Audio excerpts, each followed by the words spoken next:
everyone, welcome back to our channel. I am Simran Dadij from thelawyers.com. Today we are back with a very interesting video, that is how a murder trial is conducted.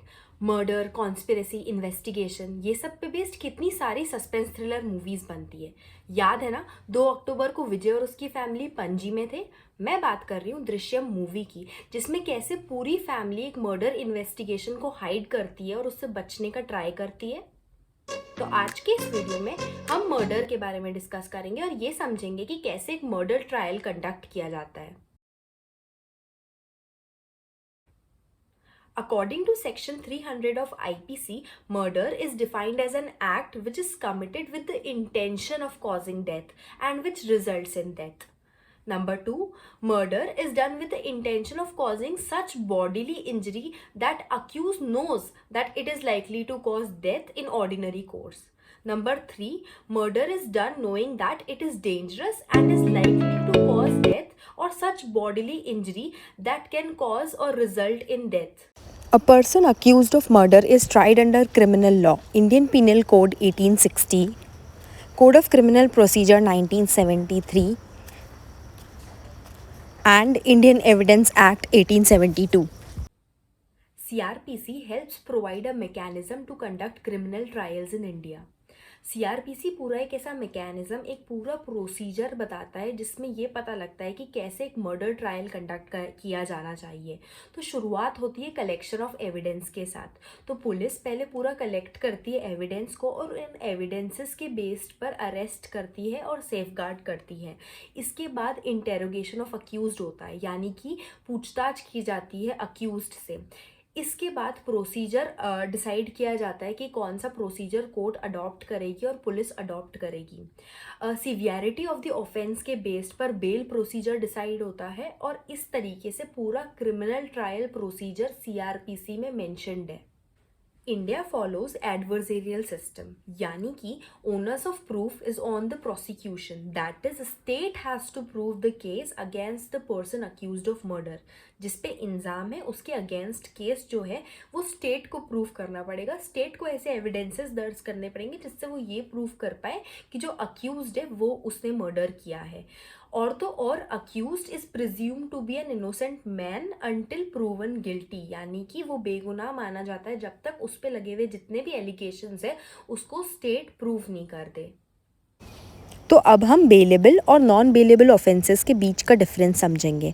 तो bailable offences वो offences होते हैं जिसमें bell जो है वो police authority grant कर सकती है और इसमें कुछ सर्टेन कंडीशंस होती हैं जो फुलफिल करनी होती है as per section 436। Non bailable offences वो ऑफेंसेस होते हैं जिसमें पुलिस अथॉरिटी अपन को बेल ग्रांट नहीं कर सकती है and it completely lies on the purview of judicial bodies कि आपको बेल मिलेगा या नहीं मिलेगा। और the accused can apply for the bail as under 437 and 439 of CRPC. तो अब हम कॉग्निजेबल और नॉन कॉग्निजेबल ऑफेंस के बीच का डिफरेंस समझेंगे। तो कॉग्निजेबल ऑफेंस जो है वो सेक्शन 2C ऑफ CRPC में डिफाइंड है। इन ऑफेंसेस में अक्यूज्ड को अरेस्ट करने के लिए पुलिस को वारंट की ज़रूरत नहीं होती क्योंकि एक सीरियस टाइप ऑफ ऑफेंसेस होते हैं और इसका these are punishable with imprisonment for 3 years और मोर। दूसरा है non cognizable offence. Non cognizable offence section 2I of CRPC में डिफाइंड है। ये ऐसे ऑफेंसेस होते हैं जिसमें अक्यूज्ड को अरेस्ट करने के लिए पुलिस को वारंट की ज़रूरत पड़ती है। ये वारंट वो मजिस्ट्रेट से लेते हैं। These offences are punishable with imprisonment for less than 3 years और with fine only. सेक्शन 302 के मुताबिक person who commits murder can be punished with imprisonment for life time and with fine. और तो और ये एक नॉन बेलेबल और non cognizable offence होता है। तो अब हम टाइप्स ऑफ क्रिमिनल ट्रायल के बारे में समझेंगे। तो पहला है warrant cases. Warrant cases section 2X of the CRPC के अंदर डिफाइंड है। ये कुछ सीरियस ऑफेंसेस होते हैं जो कि पनिशेबल होते हैं फॉर इम्प्रिजनमेंट एक्सीडिंग 2 years और विथ डेथ। दूसरा है summon cases. Summon cases section 2W के अंदर डिफाइंड है और ये कंपैरेटिवली वारंट केसेस से कम सीरियस ऑफेंसेस होते हैं and these are punishable with imprisonment for less than 2 years। तीसरा है summary trial. Summary trial section 260 और 265 ऑफ सीआरपीसी में डिफाइंड है। ये वो स्मॉल ऑफेंसेस होते हैं जिनकी हियरिंग कुछ एक या दो हियरिंग में ही मैटर डिसाइड हो जाता है, and these offences are generally punishable with imprisonment for more than 6 months। अब हम स्टेजेस ऑफ मर्डर ट्रायल के बारे में समझेंगे। तो पहला, कंप्लेंट टू पुलिस और मजिस्ट्रेट। मर्डर होने के बाद प्री ट्रायल स्टेज की शुरुआत होती है, जिसमें पुलिस कंप्लेंट दर्ज की जाती है। Police files FIR based on information given to the police. According to section 154 of CrPC, FIR जो है ना वो लिखित में होनी चाहिए और इन्फॉर्मेंट को पढ़ के सुनाई जानी चाहिए। According to section 2D of CrPC, same complaint हम मजिस्ट्रेट को भी की जा सकती है। Magistrate has the option to take cognizance and can proceed to record statement of witness as stated in section 200, यानी कि सेक्शन 200 के अंदर वो स्टेटमेंट रिकॉर्ड कर सकता है विटनेस का। अगर मजिस्ट्रेट को लगता है कि कोई सफिशिएंट ग्राउंड नहीं है तो वो कंप्लेंट को डिसमिस भी कर सकते हैं सेक्शन 203 के अंडर। और अगर वो सेटिस्फाइड हो कि हाँ ये कंप्लेंट सही है तो वो वारंट इशू कर सकते हैं सेक्शन 204 ऑफ सीआरपीसी के अंडर। दूसरा स्टेज है attesting of the accused and remand. तो हमने कॉग्निजेबल ऑफेंस में ये समझा था कि पुलिस, क्योंकि मर्डर एक कॉग्निजेबल ऑफेंस है तो पुलिस विदाउट वारंट अरेस्ट कर सकती है, पर अक्यूज्ड को मजिस्ट्रेट के सामने 24 घंटों में लाना होता है, यानी कि पेश करना होता है। इन केस इसमें अगर आपकी इन्वेस्टिगेशन इनकम्प्लीट रह जाए, पुलिस की इन्वेस्टिगेशन इनकम्प्लीट रह जाए, तो police can apply for custody. इस प्रोसेस को, यानी कि एप्लीकेशन फॉर कस्टडी को रिमांड बोलते हैं। और इस प्रोसेस में अक्यूज्ड को कस्टडी में रख सकते हैं जब तक कि उसका ट्रायल कंडक्ट ना हो। According to section 167, magistrate can allow for custody but not more than 15 days. But अगर magistrate को लगता है कि sufficient grounds हैं तो he can allow the detention of accused for more than 15 days. लेकिन ये 90 days से ज़्यादा नहीं हो सकता, यानी कि रिमांड जो है वो 90 days से ज़्यादा एक्सीड नहीं कर सकता। तो स्टेजेस ऑफ मर्डर में चौथा है चार्जशीट। इन्वेस्टिगेशन के ख़त्म होने के बाद चार्जशीट प्रिपेयर की जाती है। It includes complete investigation of police authorities, all the facts, links, statement of witnesses, copy of FIR, list of seizure and other documentary evidence. ये चार्जशीट पब्लिक प्रोसिक्यूटर जो कि रिप्रेजेंट करता है स्टेट को, वो ये चार्जशीट कोर्ट में file करता है। As per section 190 of CRPC, magistrate takes cognizance of an offence committed by accused when, number 1, he receives complaint of fact that is constituting such offence.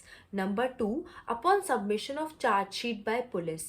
Number 3, upon receiving such information from anyone other than police.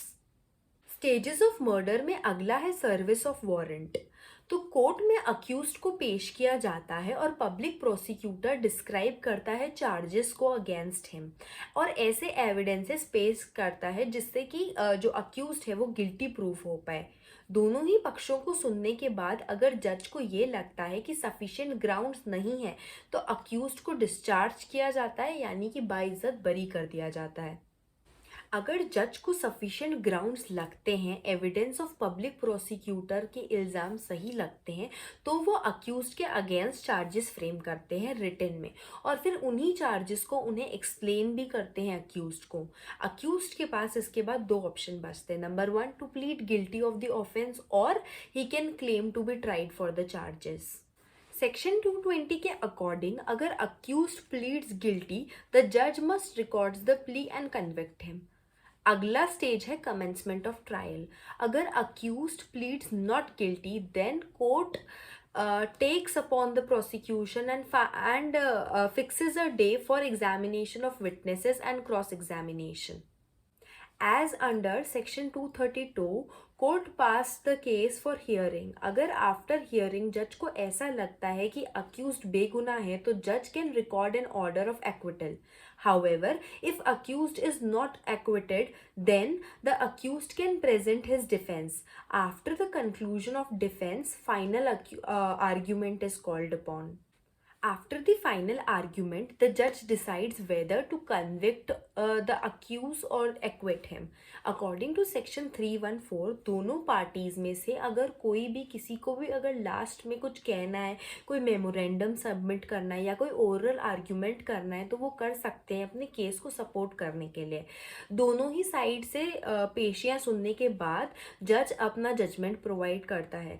जज या तो उस person को यानी कि accused को equity करता है या फिर उन्हें कन्विक्ट करता है और इस पे ही बेस्ड कई बार कॉम्पनसेशन के बारे में भी बताता है। तो आज के इस वीडियो में हमने स्टेजेस ऑफ मर्डर समझा। ऐसे ही कुछ इंटरेस्टिंग वीडियो लेकर हम आते रहेंगे आपके पास। Don't forget to like, follow, share and subscribe to thelawyer.com and stay connected with us. Thank you.